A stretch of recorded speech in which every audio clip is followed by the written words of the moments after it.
स्वागत है enigmatic ends में, जहां हम महानतम व्यक्तित्वों के जीवन की गहराइयों में उतरते हैं, उनके छुपे हुए किस्सों, रहस्यमय साधनाओं और उनके अंत के अनकहे रहस्यों का पर्दाफाश करते हैं।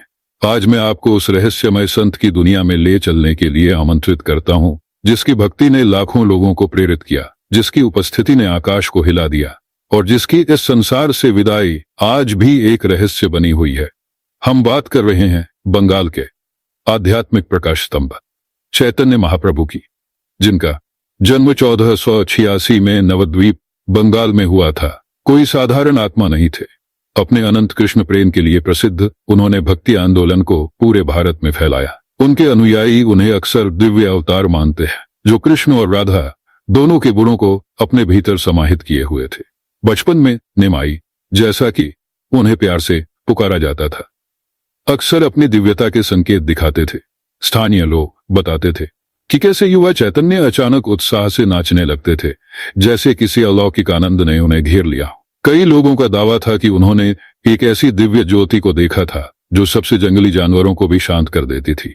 वे सिर्फ एक प्रचारक नहीं थे, वे प्रेम, दिव्य ऊर्जा और रहस्य के जीवंत प्रतीक थे। चैतन्य महाप्रभु के प्रारंभिक जीवन में कई चमत्कारिक घटनाएं घटी जो उनकी दिव्यता की ओर संकेत करती थी। कहा जाता है कि जब वे अपनी मां साची देवी की गोद में थे तो वे तभी शांत होते थे जब उनके आसपास लोग हरि का नाम लेते थे। यह उनकी भविष्य की उस यात्रा का संकेत था जिसमें वे कृष्ण के नाम का प्रचार करेंगे।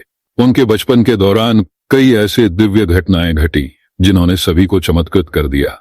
एक बार जब वे छोटे थे, उन्होंने अपनी मां को चौंका दिया जब वे मिट्टी खाने लगे।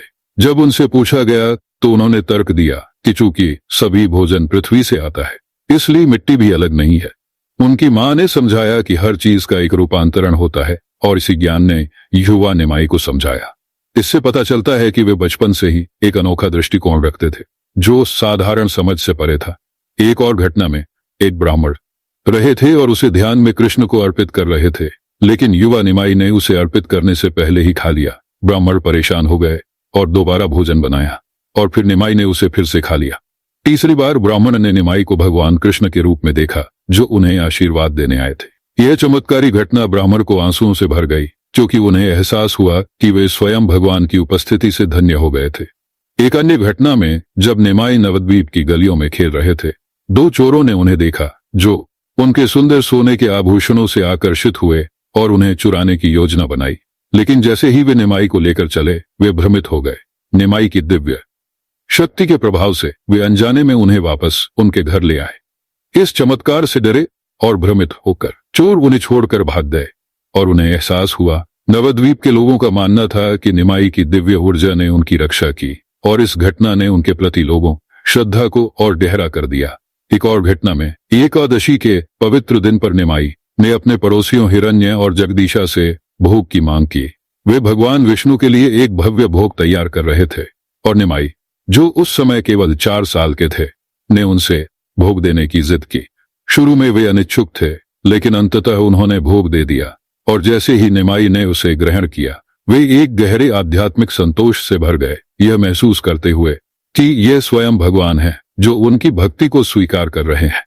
ऐसी घटनाएं अकेली नहीं थी, वे बार बार घटती रहीं और प्रत्येक महाप्रभु का आध्यात्मिक आकर्षण उनकी शिक्षा के दौरान भी स्पष्ट था। जब उन्हें गंगादास पंडित के विद्यालय में दाखिला दिया गया तो उनकी बौद्धिक क्षमता अद्वितीय थी।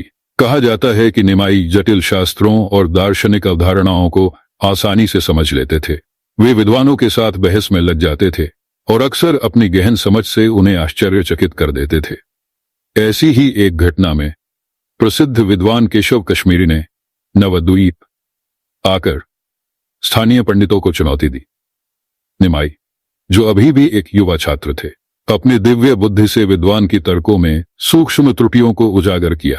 केशव कश्मीरी, जो अपने गर्व के लिए जाने जाते थे, निमाई के ज्ञान से अभिभूत होकर अंततः उनके अनुयायी बन गए। इस घटना ने न केवल निमाई की बौद्धिक क्षमता को प्रदर्शित किया, बल्कि यह भी दिखाया चैतन्य महाप्रभु के चमत्कारी शक्तियां उनके जीवन भर प्रकट होती रही, जिससे हर उस व्यक्ति पर अमिट छाप पड़ी जो उनसे मिला। वे अक्सर अपने कीर्तन के दौरान गहरे ध्यान में चले जाते थे, जहां उनके शरीर में अलौकिक लक्षण दिखाई देते थे। उनके अंग असामान्य रूप से बढ़ जाते थे, उनकी त्वचा का रंग बदल जाता था और उनकी आंखों से प्रेमाश्रु नदियों की तरह बहते थे। ये ध्यान मात्र प्रदर्शन नहीं थे, बल्कि गहन आध्यात्मिक अनुभव थे जो वहां उपस्थित सभी लोगों को दिव्य प्रेम की अवस्था में ले जाते थे। उनके अनुयायियों का मानना था कि इन क्षणों के दौरान महाप्रभु सीधे भगवान कृष्ण से संवाद कर रहे थे, उस दिव्य मिलन का अनुभव कर रहे थे जो उनके शिक्षाओं का सार था। ये रहस्यमय अवस्थाएं उनके अनुयायियों को गहरे भक्ति की प्रेरणा देती थी, क्योंकि वे उस शुद्ध अप्रतिबंधित प्रेम को देखते थे जिसे महाप्रभु ने मूर्त रूप दिया था। चैतन्य महाप्रभु का जीवन रहस्यमय घटनाओं से भरा हुआ था। उन्होंने कई चमत्कार किए। कुछ ने उन्हें गंगा नदी पर ऐसे चलते देखा जैसे वह ठोस जमीन हो, तो कुछ ने माना कि वे गहरे ध्यान में प्रवेश कर सकते थे जहां वे सीधे भगवान कृष्ण से संवाद करते थे। उनके अनुयायी उन घटनाओं की बातें करते हैं जहां वे मानते थे कि महाप्रभु भौतिक संसार को पार कर गए थे, दिव्य के साथ अपने मिलन में खो गए थे। ये कहानियां पीढ़ियों से गुजरती हुई उन्हें केवल एक संत के रूप में नहीं, बल्कि एक ऐसे चमत्कार के रूप में दर्शाती हैं जिसे साधारण संसार में बांधा नहीं जा सकता था। चैतन्य महाप्रभु का उन लोगों पर भी गहरा प्रभाव पड़ा। केशव कश्मीरी से हुआ विद्वान जो अपने अद्वितीय ज्ञान के लिए जाने जाते थे, ने युवा निमाई को चुनौती दी। निमाई की दिव्य बुद्धि ने उन्हें विद्वान की तर्कों में सूक्ष्म त्रुटियां दिखाने की क्षमता दी, जिससे केशव कश्मीरी अभिभूत हो गए और अंततः अनुयायी बन गए। एक अन्य महत्वपूर्ण घटना थी कुख्यात भाइयों जगाई और मधाई का परिवर्तन, जो अपने पापपूर्ण जीवन के लिए जाने जाते थे। चैतन्य और उनके निकट साथी नित्यानंद की करुणा से ये दोनों भाई बदल गए और उन्होंने अपने जीवन को भगवान की सेवा के लिए समर्पित कर दिया। लेकिन जितना रहस्यमय उनका जीवन था, उतना ही रहस्यमय उनका निधन भी था, अगर उसे निधन कहा जा सके तो। वर्ष था 1534 और चैतन्य महाप्रभु पुरी ओडिशा में जगन्नाथ मंदिर के पास थे। उनके अंतिम क्षणों का विवरण स्पष्टता और किंवदंतियों से घिरा हुआ है। कुछ कहते हैं कि उस भाग्यशाली दिन महाप्रभु अचानक दिव्य उत्साह की एक लहर से अभिभूत होकर जगन्नाथ मंदिर की ओर दौड़ पड़े। जैसे ही वे मंदिर के गर्भगृह पहुंचे, वे गायब हो गए, वायु विलीन हो गए और पीछे सिर्फ दिव्य मंत्रों की गूंज छोड़ गए। कुछ लोग कहते हैं कि वे समुद्र की ओर चले गए और लहरों में विलीन हो गए, जैसे अनंत ब्रह्मांड में समाहित हो रहे हों। एक अन्य कथा कहती है कि महाप्रभु भगवान जगन्नाथ की मूर्ति में विलीन हो गए, हमेशा के लिए गायब हो गए और फिर कभी अपने भौतिक रूप में दिखाई नहीं दिए। कुछ स्रोतों के अनुसार उनकी अनुपस्थिति की रात पुरी में एक अवर्णनीय आध्यात्मिक ऊर्जा से भर गई थी। भक्तों ने मंदिर से एक स्वर्णिम प्रकाश निकलते हुए देखा और कुछ ने तो यहाँ तक दावा किया कि उन्होंने चैतन्य महाप्रभु के दिव्य रूप को भगवान जगन्नाथ की मूर्ति में विलीन होते हुए देखा। उनके अनुयायियों का मानना था कि भगवान ने उन्हें अपने शाश्वत आलिंगन में स्वीकार कर लिया था, जो उनके स्वर्गीय लोक में लौटने का संकेत था। उनके इस संसार से जाने से उनके अनुयायी शोक, दुख और अचंभे में पड़ गए। कई लोग मानते थे कि वे चले नहीं गए, बल्कि अपने दिव्य लोक में लौट गए, उस दिव्य तत्व में समाहित हो गए जिसे वे इतनी श्रद्धा से पूजते थे। उनके अनुयायियों का रोना मंदिरों और गलियों में गूंजता रहा, लेकिन साथ ही एक अजीब शांति भी थी। सांसारिक यात्रा पूरी कर ली हो, उनके निधन के बाद भी उनकी किंवदंतियां बढ़ती रही। कई लोगों का दावा था कि पुरी में उनकी आध्यात्मिक ऊर्जा बनी हुई है कि लोगों ने उन्हें मंदिर के प्रांगण में देखा है। कुछ भक्तों का तो यह भी कहना था कि उन्होंने देर रात के समय उनके उत्साही कीर्तन सुने, जो उनके प्रेम का एक आत्मिक स्मरण था। आने वाले वर्षों में पुरी आने वाले तीर्थयात्री अक्सर उनकी उपस्थिति को महसूस करने की बात करते थे, विशेष रूप से रथ यात्रा महोत्सव के दौरान, जब उन्हें ऐसा लगता था कि चैतन्य महाप्रभु अब भी उनके बीच नृत्य कर रहे हैं, दिव्य उत्साह में खोए हुए।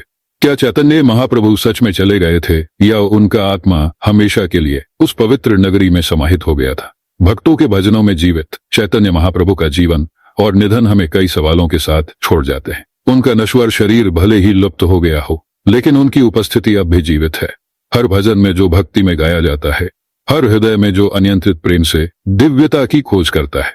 शायद उनके इस विलीन हो जाने में एक गूढ़ संदेश छुपा है कि दिव्यता को भौतिक संसार में बांधा नहीं जा सकता। वह अनंत है, शाश्वत है और हमेशा हमारे साथ है, एक रहस्य जो हमें दिव्य सत्य के और करीब खींचता है। मुझे चैतन्य महाप्रभु के रहस्यों को उजागर करने में आपका साथ देने के लिए